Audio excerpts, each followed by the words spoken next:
بسم الله الرحمن الرحيم السلام عليكم ورحمة الله وبركاته أصحابتان جعلهاي مالو البدودة كجوكتين كسو دوادا قحوتين لاب تي في مانت إن شاء الله وحندين هاي أخبار آد وفرحة بدن أخبار تكسو كسابسن ودن كمبريكنكا ودن كمبريكنكا يا بلاوي برنامج عصب oo maalinta khamiista lagu dhawaaqay waxaana ku dhawaaqday wasaaradda arrimaha socdaalka ee wadanka Mareykanka waxayna ku dhawaaqeen in ay bilaabeen barnaamij cusub oo lagu hirgelinayo in socdaalka la dirdirgeliyo barnaamijkaas magaciisa waxaa la yiraahdaa welcome corpus ayaa la dhahaa ama sida kala magacana waxaa la dhahaa private sponsor. The Welcome Corps, a private sponsorship initiative that will create new opportunities for private Americans to directly sponsor refugees. ama sida loo yaqaan waxban uusan dhaabin waana group 5 wax horaan waa maqla jirtay group 5 Canada laakiin wadanka Mareykanka ayaa bilaabeen group 5 Canada oo barnaamijkii uu shaqeynay qaab la mid oo isla nooc ah ay wadanka ma tahay waalid dananaya caruurtiisa waxbarasho heer sare inay helaan haddii tahay jawaabtaada haa fadlan yaa laga buuxinin iskuulka Hormuud Secondary School oo ku yaalo xerada Dhagaxley oo baloga hajceyd wuxuu yiri iskuulkan ka kooban yahay iskuulka dugsiga sare jalaasa koowaad jalaasa labaad ilaa jalaasa saddexaad sidoo kale wuxuu leeyahay qayb dugsi hoose ah oo la yiraahdo primary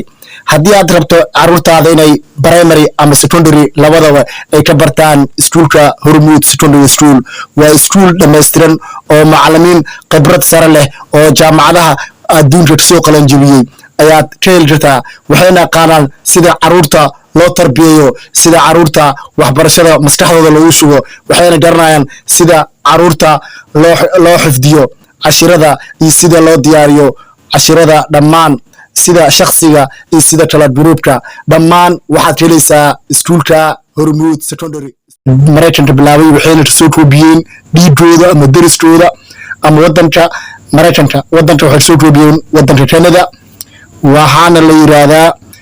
private sponsor ama sida loo yaqaan group 5 shan qofood ayaa u soo doodi karo dad walaaladooda oo joogo caalamka oo qaxooti ah laakiin dadka la soo dooday waa inay ahaadaan dad qaxooti ah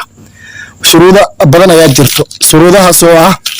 in dadkaas uu kiiskooda horaan u yaalay wadanka Mareykanka horaan uu gacanta ku hayay waxaana fursadan dahab u tahay dadkii horaan buufiskooda waqti dheer qaatay 10 sano waxaan maqli jirnay dad oo dhahay falaay Mareykan ayaa sugayay ama dadka GFA ayaan 10 sano ugu qaatay ama ayaanays waxyaabo la mid ah dadkaas kiiskooda Mareykanka u haya dadkaas dad ahladooda ama qaraawadooda ama dad wiilooda waxba isku heen oo Mareykan joogaan u soo doodi karaan laakiin shuruudda waxaa way isla qaabkii group 5 Canada way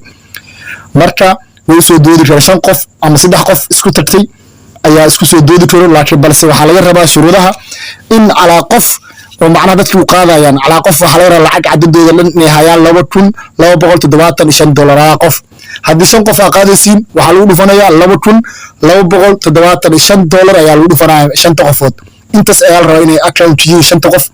oo idinka soo doodaysiin inaad lacagtaas account ugu jiro laakiin dadka soo doodayaaba waa dad kamid ah oo jooga wadanka Mareykanka oo citizen ah ama dhalasho qaatay ama passport qaatay ama aan qaadanin oo green card oo qaatay uu soo doodi karaan dadka soo dooda waa dadka ehladooda ama dad qaraabadooda walaaladooda hooyooyinkooda waalidiintooda dhammaan waxay noqdaan iyo haddii saaxiib dad shisheeye xataa uu soo doodi kartaa qaraabo turaad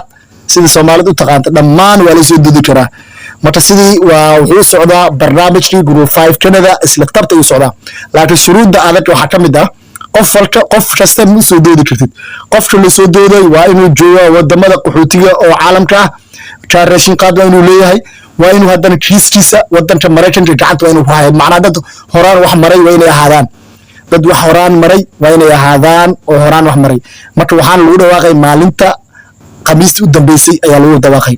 fadlan haddii inta soo gaartay waxaan iga codsanaa si sharaf leh inaad muuqaalkan haddii aad markii ugu horeysa tahay subscribe noo saar like noo saar noo share sidoo kale waxaan noo booqataa qaybta TikTok noo booqo follow na soo dheh sidoo kale Facebook page-ka follow na soo dheh dhammaan asxaabta aan wada kalsoon insha Allah mar kasta warar badan oo akhbaaraad oo fiican dhammaan qaxootiyada caalamka joogo maadaama aan warkan aad u fiican yahay meel walba ay joogaan haddii aad joogto qaxootiga Kenya Uganda Ethiopia South Africa meel alla meesha doonto waa loo xaran karaa marka laakiin balse dadku soo xarana waa inay dadka xaq joogaan waa inay gurubaha shaqo fooda inay ahaadaan lacagna waa in account ku jiro haloti waxa la rabaa markii arintaada ku fudaato lagu qaadanay 3 bilood u horeyso 90 maalmood u horeyso ama 3 bilood